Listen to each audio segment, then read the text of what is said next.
जोर से बोलो जय श्री हरि नारायण। आज आप सुनेंगे बृहस्पतिवार व्रत कथा। एक समय की बात है कि भारतवर्ष में एक नृपति राजा राज्य करता था। वह बड़ा प्रतापी और दानी था। वह नित्य प्रतिदिन मंदिर में दर्शन करने जाता था। वह ब्राह्मण और गुरु की सेवा किया करता था। उसके दरवाजे से कोई भी निराश होकर नहीं लौटता था। वह प्रत्येक गुरुवार को व्रत रखता एवं पूजन करता था। हर दिन गरीबों की सहायता करता था, परंतु यह सब बातें उसकी रानी को अच्छी ना लगती। वह ना व्रत करती और ना किसी को एक दमड़ी तक दान देती थी तथा राजा से भी ऐसा करने को मना किया करती थी। एक समय की बात है, राजा तो शिकार खेलने वन को गए थे। घर पर रानी और दासी थी। उस समय गुरु बृहस्पति एक साधु का रूप धारण कर राजा के दरवाजे पर भिक्षा मांगने गए तथा भिक्षा मांगी तो वो रानी कहने लगी, हे साधु महाराज, मैं इस दान और पुण्य से तंग आ गई हूँ। मेरे से तो घर का कार्य ही समाप्त नहीं होता। इस कार्य के लिए तो मेरे पति देव ही बहुत है। अब आप इस प्रकार की कृपा करें कि सब धन नष्ट हो जाए तथा मैं आराम से रह सकूं। साधु बोला, हे देवी, तुम तो बड़ी विचित्र हो। संतान और धन से कोई दुखी नहीं होता, इसको सभी चाहते हैं। पापी भी पुत्र की और धन की इच्छा करता है। अगर आपके पास धन अधिक है तो भूखे मनुष्यों को भोजन कराओ, प्याऊ लगवाओ, ब्राह्मणों को दान दो, धर्मशाला बनवाओ, तालाब, कुआं, बावड़ी, बाग बगीचों आदि का निर्माण कराओ, निर्धन मनुष्यों की कुंवारी कन्याओं का विवाह कराओ और यज्ञ आदि कर्म करो। इस प्रकार के कर्मों से आपका कुल और आपका नाम परलोक में सार्थक होगा एवं स्वर्ग की प्राप्ति होगी। मगर रानी इन बातों से खुश ना हुई। वह बोली, हे साधु महाराज, मुझे ऐसे धन की आवश्यकता नहीं जिसको और मनुष्यों को दान दूं तथा जिसको रखने उठाने में मेरा सारा समय ही बर्बाद हो। साधु ने कहा, हे देवी, तुम्हारी ऐसी ही इच्छा है तो ऐसा ही होगा। मैं तुम्हें बताता हूँ, वैसा करना।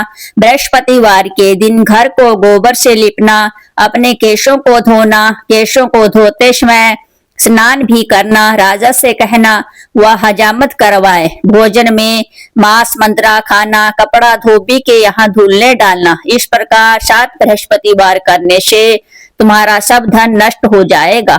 ऐसा कहकर साधु अंतर्ध्यान हो गए। रानी ने साधु के कहने के अनुसार वैसा ही किया। 3 बृहस्पतिवार ही बीते थे कि उसका समस्त धन नष्ट हो गया और भोजन के लिए दोनों समय तरसने लगे। संसारिक भोगों से दुखी रहने लगे। तब राजा रानी से कहने लगा कि रानी, तुम यहाँ पर रहो, मैं दूसरे देश को जाऊं, क्योंकि मुझे यहाँ पर सभी मनुष्य जानते हैं, इसलिए कोई कार्य नहीं कर सकता। देश चोरी परदेश भीख बराबर है। ऐसा कहकर राजा परदेश चला गया।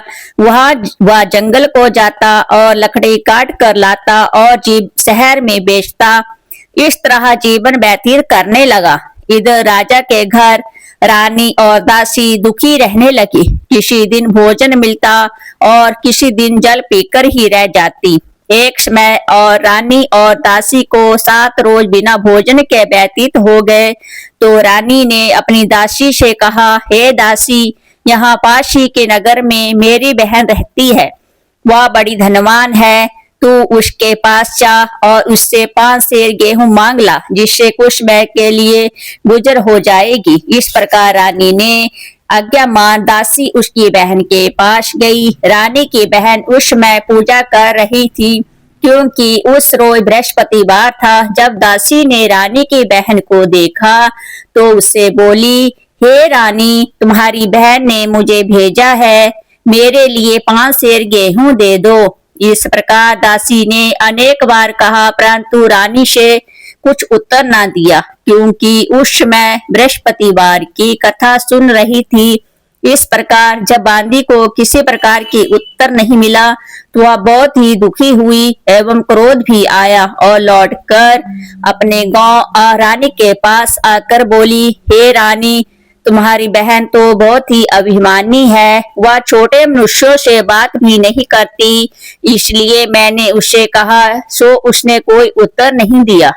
मैं वापस चली आई। रानी बोली, हे दासी, उसमें कोई उसका दोष नहीं है। जब बुरे दिन आते हैं तब कोई सहारा नहीं देता। अच्छे बुरे का पता आपत्ति में आकर लगता है। जो ईश्वर की इच्छा होगी वही होगा। यह सब हमारे भाग्य का दोष है। इधर उस रानी ने देखा कि मेरी बहन की दासी आई थी, परंतु मैं उससे नहीं बोली। इससे वह बहुत दुखी हुई होगी। यह सोच कथा को सुन और विष्णु भगवान का पूजन समाप्त कर रानी बहन के घर चल दी और जाकर अपनी बहन से कहने लगी कि हे भगवान, मैं बृहस्पतिवार का व्रत कर रही थी, तुम्हारी दासी गई, परंतु जब तक कथा होती है तब तक ना उठते हैं और ना बोलते हैं, इसलिए मैं ना बोली। कहो दासी क्यों गई थी? रानी बोली, बहन, हमारे अनाज नहीं था, वैसे तुमसे कोई बात छिपी नहीं है, इस कारण मैंने दासी को तुम्हारे पास 5 सेर गेहूं लेने के लिए भेजा था। रानी बोली, बहन देखो, बृहस्पति भगवान सब मनोकामनाएं पूर्ण करते हैं, देखो शायद तुम्हारे घर में अनाज रखा हो। इस प्रकार जब रानी ने सुना तो वह घर के अंदर गई और वहां उसे गेहूं का घड़ा मिल गया। तब तो रानी और बांदी को बहुत खुशी हुई और दासी से कहने लगी, हे दासी, देखो, वैसे हमको अन्न नहीं मिलता तो हम रोज ही व्रत करते हैं, अगर इनसे व्रत की विधि और कथा पूछ ली जावे तो उसे हम भी किया करेंगे। तब उस रानी ने अपनी बहन से पूछा कि हे बहन, बृहस्पतिवार के व्रत की कथा कैसे है तथा यह व्रत कैसे करना चाहिए? रानी की बहन ने कहा, गुरु के व्रत में चने की दाल मुनक्का से विष्णु भगवान की केले की जड़ में पूजन करे तथा दीपक जलावे, पीला भोजन करे तथा कहानी सुने। इस प्रकार करने से गुरु भगवान प्रसन्न होते हैं, अन्न पुत्र धन देते हैं, मनोकामना पूर्ण करते हैं। इस प्रकार रानी और दासी दोनों ने निश्चय किया कि बृहस्पति भगवान का पूजन जरूर करेंगे। 7 रोज बाद जब बृहस्पतिवार आया तो उन्होंने व्रत रखा। गुड़साल में जाकर चना गुड़ बिल लाई तथा उसकी दाल से केले की जड़ तथा विष्णु भगवान का पूजन किया। अब भोजन पीला कहाँ से आवे? बेचारी बड़ी दुखी थी, परंतु उन्होंने व्रत किया था, इस कारण गुरु भगवान प्रसन्न थे। 2 थालों में सुंदर पीला भोजन लेकर आए और दासी को देकर बोले, यह तुम्हारे और रानी के लिए भोजन है, तुम दोनों करना। दासी भोजन पाकर बड़ी प्रसन्न हुई और रानी से बोली, रानी जी भोजन कर लो। रानी को इस विषय में कुछ पता नहीं था, इसलिए वह दासी से बोली, तू ही भोजन कर, क्योंकि तू हमारी व्यर्थ में हंसी उड़ाती है। दासी बोली, एक महात्मा भोजन दे गया है। रानी कहने लगी, वह भोजन तेरे लिए दे गया है, तू ही भोजन कर। दासी ने कहा, वह महात्मा हम दोनों को 2 थालों में भोजन दे गया है, इसलिए हम और तुम दोनों ही साथ साथ भोजन करेगी। इस प्रकार रानी और बांदी दोनों ने गुरु भगवान को नमस्कार कर भोजन आरंभ किया तथा अब वह प्रत्येक बृहस्पतिवार को गुरु भगवान का व्रत और विष्णु पूजन करने लगी। बृहस्पति भगवान की कृपा से फिर रानी और दासी के पास धन हो गया। रानी फिर उसी प्रकार आलस्य करने लगी। तब दासी बोली, देखो रानी, तुम पहले भी इस प्रकार आलस्य करती थी, तुम्हें धन रखने में कष्ट होता था, इस कारण सब धन नष्ट हो गया। अब गुरु भगवान की कृपा से धन मिला है, तब फिर तुम्हें आलस्य होता है। बड़ी मुसीबतों के बाद हमने यह धन पाया है, इसलिए दान पुण्य करना चाहिए तथा भूखे मनुष्यों को भोजन कराओ, प्याओ, लगवाओ, ब्राह्मणों को दान दो, कुआं, तालाब, बावड़ी आदि का निर्माण करो, मंदिर पाठशाला बनवाकर दान दो, कुंवारी कन्याओं का विवाह करवाओ, धन को शुभ कर्मों में खर्च करो, जिससे तुम्हारे कुल का यश बढ़े तथा स्वर्ग प्राप्त हो और पितर प्रसन्न हो। तब रानी ने इसी प्रकार कर्म करना आरंभ किया तो काफी यश फैलने लगा। एक दिन रानी और दासी विचार करने लगी, ना जाने राजा किस प्रकार से होंगे, उनकी कोई खबर नहीं। गुरु भगवान ने प्रार्थना की और भगवान ने रात्रि में राजा को स्वप्न में कहा, हे राजा उठ, तेरी रानी तुझको याद करती है, अपने देश को चलो। राजा प्रातःकाल उठा और विचार करने लगा, स्त्री जाति खाने और पहनने की संगनी होती है, पर भगवान की आज्ञा मानकर वह अपने नगर के लिए चलने को तैयार हुआ। इससे पूर्व जब राजा प्रदेश चला गया तो प्रदेश में दुखी रहने लगा।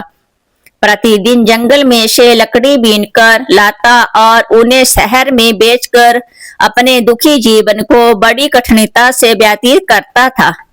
एक दिन राजा दुखी हो अपनी बातों को याद करके रोने लगा। तब उस जंगल में से बृहस्पति एक साधु रूप धारण कर आए और राजा के पास आकर बोले, हे लकड़हारे, तुम इस सुनसान जंगल में किस चिंता में बैठे हो, मुझको बताओ या सुन। राजा के नेत्रों में जल भर आया और साधु की वंदना कर बोला, हे भगवान, आप सब कुछ जानने वाले हो। इतना कह साधु को अपनी संपूर्ण कहानी बतला दी। महात्मा दयालु होते हैं, उससे बोले, हे राजा, तुम्हारी स्त्री ने बृहस्पति देव का अपराध किया था, जिस कारण तुम्हारी यह दशा हुई है। अब तुम किसी प्रकार की चिंता मत करो, भगवान तुम्हें पहले से अधिक धनवान करेगा। देखो, बृहस्पति तुम्हारी स्त्री ने भी गुरुवार का व्रत प्रारंभ कर दिया है और तुम मेरा कहा मानकर बृहस्पतिवार का व्रत करके चने की दाल गुड़ जल के लोटे में डालकर केले का पूजन करो, फिर कथा कहो और सुनो, भगवान तेरी सब मनोकामनाओं को पूर्ण करेगा। साधु को प्रसन्न देख राजा बोला, हे प्रभु, मुझे लकड़ी बेचकर इतना पैसा नहीं मिलता जिससे भोजन करने के उपरांत कुछ बचा सकूं। मैंने रात्रि को अपनी रानी को व्याकुल देखा है, मेरे पास कुछ भी नहीं जिससे उसकी खबर मांग सकूं, और फिर कौन सी कहानी कहूं या मुझको भी मालूम नहीं। या साधु ने कहा, हे राजा, तुम किसी बात की चिंता मत करो, बृहस्पतिवार के दिन तुम रोजाना की तरह लकड़ियां लेकर शहर को जाओ, तुमको रोज से दुगना धन प्राप्त होगा, जिससे तुम भली भांति भोजन कर लोगे तथा बृहस्पति पूजा का सामान भी आ जाएगा। बृहस्पति की कहानी निम्न प्रकार से है। प्राचीन काल में एक ब्राह्मण था, वह बहुत निर्धन था और उसके कोई भी संतान नहीं थी। उसकी स्त्री बहुत मलिनता के साथ रहती थी, वह ना स्नान करती, किसी देवता का पूजन ना करती, प्रातःकाल उठते ही सर्वप्रथम भोजन करती, बाद में कोई अन्य कार्य करती। इससे ब्राह्मण देवता बड़े दुखी थे, बेचारे बहुत कुछ कहते थे किंतु उसका कोई परिणाम ना निकला। भगवान की कृपा से ब्राह्मण की स्त्री के कन्या रूपी रत्न पैदा हुआ और वह कन्या अपने पिता के घर में बड़ी होने लगी। वह बालिका प्रातः स्नान करके विष्णु भगवान का जाप करने लगी, बृहस्पतिवार को व्रत करने लगी, अपने पूजा पाठ को समाप्त करके स्कूल को जाती तो अपनी मुट्ठी में जौ भरकर ले जाती, पाठशाला जाने के मार्ग में डालती जाती, तब ये जौ स्वर्ण के हो जाते, लौटते समय उनको बीन कर घर ले आती थी। एक दिन वह बालिका सूप में उन सोने के जौ को फटक कर साफ कर रही थी। उसके पिता ने देख लिया और कहा, हे बेटी, सोने के जौ को फटकने के लिए सोने का सूप होना चाहिए। दूसरे दिन गुरुवार था, इस कन्या ने व्रत रखा और बृहस्पतिवार से प्रार्थना करके कहा, हे प्रभु, यदि मैंने आपकी पूजा सच्चे मन से की हो तो मेरे लिए सोने का सूप दे दो। बृहस्पति देव ने उसकी प्रार्थना स्वीकार कर ली। रोजाना की तरह वह कन्या जौ फैलाती हुई जाने लगी। जब लौटकर जौ बीन रही थी तो बृहस्पति देव की कृपा से सोने का सूप मिला। उसे वह घर ले गई और उससे जौ साफ करने लगी, परंतु उसकी माँ का वही ढंग रहा। एक दिन की बात है, वह कन्या सोने के सूप में जौ साफ कर रही थी। उस समय उस शहर का राजपुत्र वहां होकर निकला। इस कन्या के रूप और कार्य को देखकर मोहित हो गया तथा अपने घर आकर भोजन तथा जल त्याग कर उदास होकर लेट गया। राजा को इस बात का पता लगा तो अपने प्रधानमंत्रियों के साथ उसके पास गए और बोले, हे बेटा, तुम्हें किस बात का कष्ट है? किसी ने अपमान किया है अथवा कोई और कारण है? सो कहो, मैं वही कार्य करूंगा जिससे तुम्हें प्रसन्नता हो। राजकुमार ने अपने पिता की बातें सुनी तो वह बोला, मुझे आपकी कृपा से किसी बात का दुख नहीं है, किसी ने मेरा अपमान नहीं किया है, परंतु मैं उस लड़की के साथ विवाह करना चाहता हूँ जो सोने के सूप में जौ साफ कर रही थी। यह सुन राजा आश्चर्य में पड़ा। वह बोला, हे बेटा, इस तरह की कन्या का पता तुम्हें लगाओ, मैं उसके साथ तेरा विवाह अवश्य ही करवा दूंगा। राजकुमार ने उस लड़की के घर का पता बतलाया। तब मंत्री उस लड़की के घर गए और ब्राह्मण देवता को सभी हाल बतलाया। ब्राह्मण देवता राजकुमार के साथ अपनी कन्या का विवाह करने के लिए तैयार हो गया तथा विधि विधान के अनुसार ब्राह्मण की कन्या का विवाह राजकुमार के साथ संपन्न हो गया। कन्या के घर से जाते ही पहले की भांति उस ब्राह्मण देवता के घर में गरीबी का निवास हो गया। अब भोजन के लिए भी अन्न बड़ी मुश्किल से मिलता था। एक दिन दुखी होकर ब्राह्मण देवता अपनी पुत्री के पास गए। बेटी ने पिता की दुखी अवस्था को देखा और अपनी माँ का हाल पूछा। तब ब्राह्मण ने सभी हाल कहा। कन्या ने बहुत सा धन देकर अपने पिता को विदा कर दिया। इस तरह ब्राह्मण का कुछ समय सुखपूर्वक व्यतीत हुआ। कुछ दिन बाद फिर वही हाल हो गया। ब्राह्मण फिर अपनी कन्या के घर यहाँ गया और सारा हाल कहा तो लड़की बोली, हे पिताजी, आप माताजी को यहाँ लिवा लाओ, मैं उसे विधि बता दूंगी जिससे गरीबी दूर हो जाए। वह ब्राह्मण देवता अपनी पुत्री के साथ लेकर पहुंचा तो वह कन्या अपनी माँ को समझाने लगी, माँ, तुम प्रातः काल उठकर स्नान आदि करके विष्णु भगवान का पूजन करो तो दरिद्रता दूर हो जाएगी। परंतु उसकी माँ ने एक भी बात नहीं मानी और प्रातः काल उठकर अपनी पुत्री के बच्चों का जूठन खा लिया। एक दिन उसकी पुत्री को बहुत गुस्सा आया और एक रात कोठरी से सभी सामान निकाल दिया और अपनी माँ को उसमें बंद कर दिया। प्रातःकाल उसमें से निकाला तो स्नान आदि करा के पाठ कराया तो उसकी माँ की बुद्धि ठीक हो गई और प्रत्येक बृहस्पतिवार को व्रत रखने लगी। इस व्रत के प्रभाव से उसकी माँ भी बहुत धनवान और पुत्रवती हो गई और बृहस्पति जी के प्रभाव से स्वर्ग को प्राप्त हुई तथा वह ब्राह्मण भी सुख पूर्वक इस लोक के सुख भोग कर स्वर्ग को प्राप्त हुए। इसी तरह कहानी कहकर साधु देवता वहां से लोप हो गए। धीरे धीरे समय व्यतीत होने पर वही बृहस्पतिवार का दिन आया। राजा जंगल में से लकड़ी काटकर शहर में बेचने गया। उसे उस दिन से अधिक पैसा मिला। राजा ने चना गुड़ लाकर गुरुवार का व्रत किया। उस दिन से उसके सभी क्लेश दूर हुए। परंतु जब दोबारा गुरुवार का दिन आया तो बृहस्पतिवार का व्रत भूल गया। इस प्रकार बृहस्पति भगवान जी नाराज हो गए।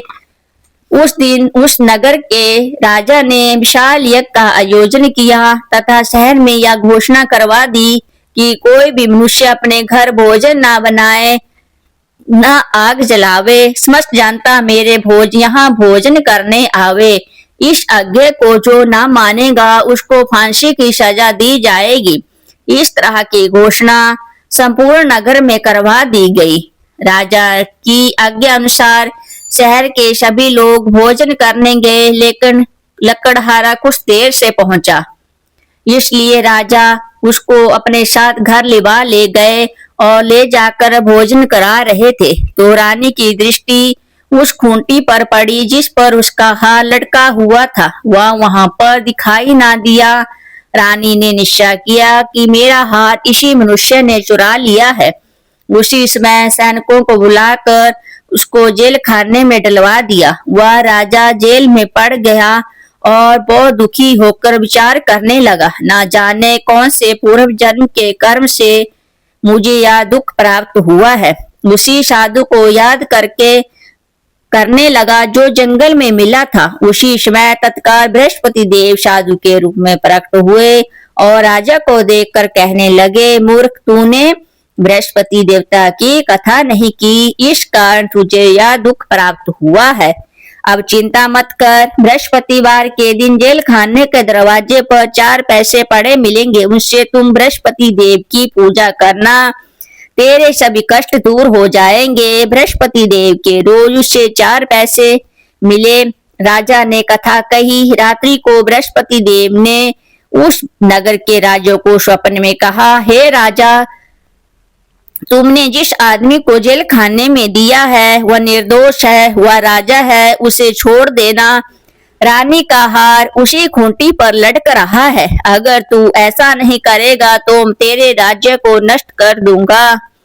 इस तरह वह रात्रि के स्वप्न को याद कर प्रातःकाल उठा और खूंटी पर हार टंगा देखकर लकड़हारे को बुलाकर क्षमा मांगी तथा राजा को योग्य सुंदर वस्त्र आभूषण देकर विदा किया तथा गुरुवार की आज्ञा अनुसार राजा अपने नगर को चल दिया। राजा जब नगर के निकट पहुंचा तो उसे बड़ा आश्चर्य हुआ। वहां पहले से अधिक बाग, तालाब और कुएं, बहुत सी धर्मशालाएं आदि बन गए थे।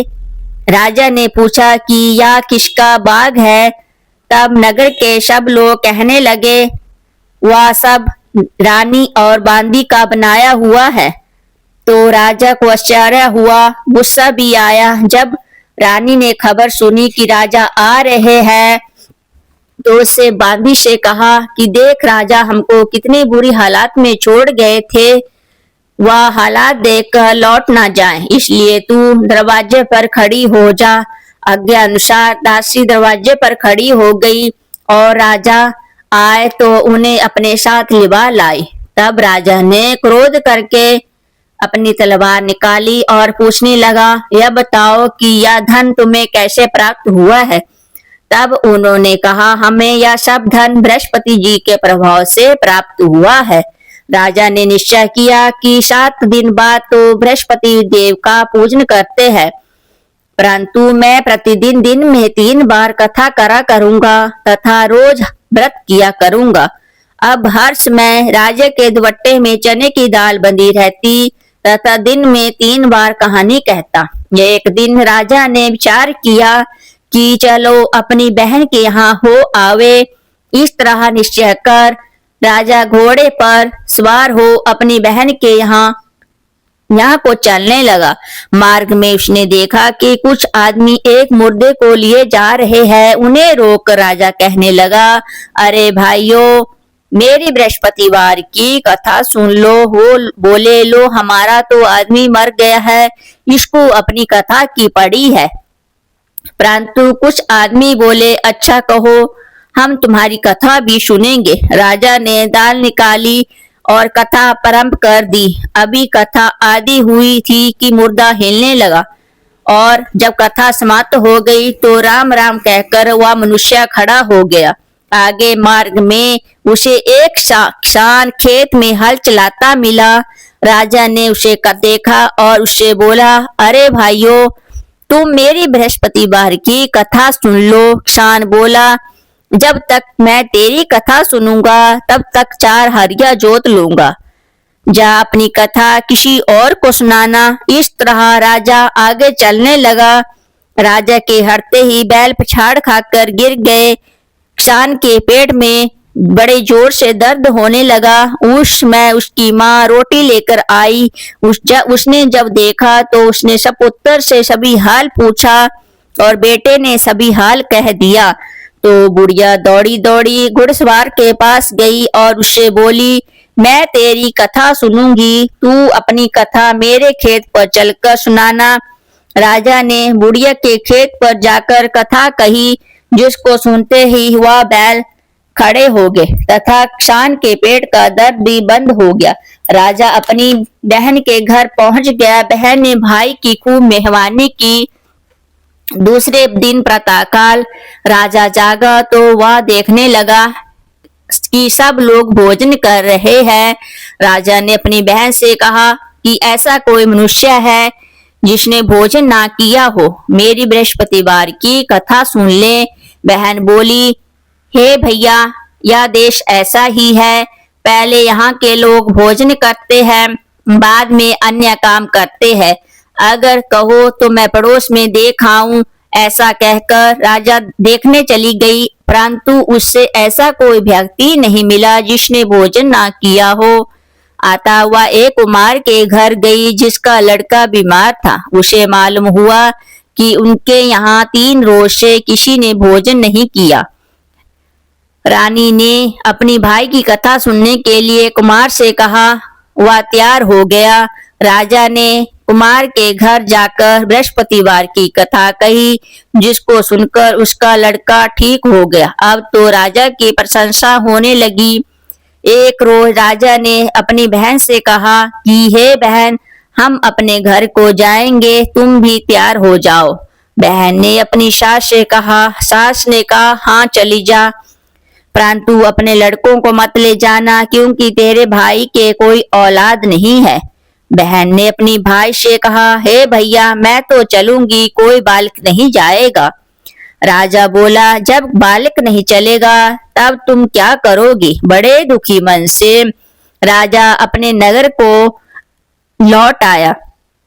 राजा ने अपनी रानी से कहा, हम निर्वंशी राजा है, हमारे भाग्य में औलाद का मुंह देखना नहीं लिखा है। रानी बोली, हे प्रभु, बृहस्पति देव ने हमें सब कुछ दिया है, हमें औलाद भी अवश्य देंगे। रानी उसी रात को बृहस्पति देव ने राजा से स्वप्न में कहा, हे राजा, उठ, सभी सोच को त्याग दे, तेरी रानी गर्भ से है। राजा को यह बात सुनकर बड़ी खुशी हुई। 9वें महीने उसके गर्भ से एक सुंदर पुत्र पैदा हुआ। तब राजा बोला, हे रानी, स्त्री बिना भोजन के रह सकती है, बिना कहे नहीं रह सकती। जब मेरी बहन आवे तुम उससे कुछ मत कहना। रानी ने सुनकर हाँ कर दी। जब राजा की बहन ने यह शुभ समाचार सुना तो वह बहुत खुशी हुई तथा बधाई लेकर अपने भाई के यहाँ आई। तभी रानी ने कहा, घोड़ा चढ़कर नहीं आई, गधा चढ़ी आई। राजा की बहन बोली, भाभी, मैं इस प्रकार न कहती तो तुम्हें औलाद कैसे मिलती?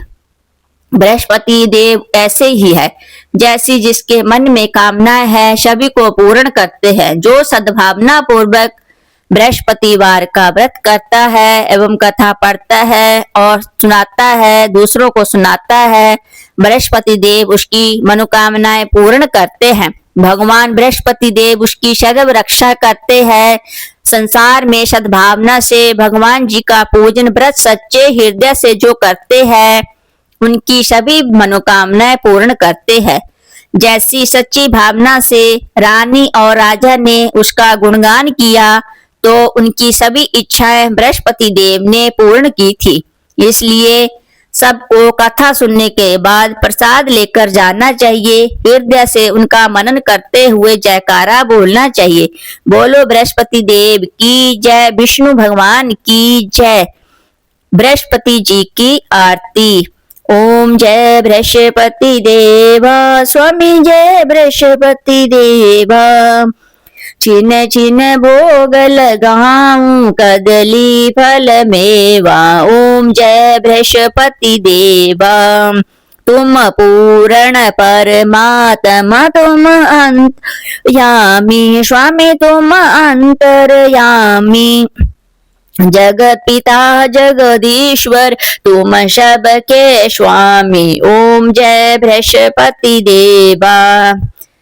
चरण अमृत निज निर्मल सब पातक हरता, स्वामी सब पातक हरता, सकल मनोरथ दायक कृपा करो भरता। ओम जय बृहस्पति देवा। तन मन धन अन अर्पण कर, जो जन शरण पड़े, स्वामी जो जन शरण पड़े, प्रभु प्रकट तब होकर आकर द्वार खड़े। ओम जय बृहस्पति देवा। दीन दयाल दया निधि भगत हितकारी, स्वामी भगत हितकारी, पाप दोष हरित बब बंधन हारी। ओम जय बृहस्पति देवा। सकल मनोरथ दायक सब संस्या तारी, स्वामी सब संस्या तारी, विषय विकार मिटाओ संतन सुखकारी। ओम जय बृहस्पति देवा। जो कोई आरती तेरी प्रेम सहित गावे, स्वामी जो कोई प्रेम सहित गावे, जेठानंद नंद सो निश्चय पावे। ओम जय बृहस्पति देवा। सब बोलो विष्णु भगवान की जय, बोलो बृहस्पति देव भगवान की जय, लक्ष्मी मैया की जय।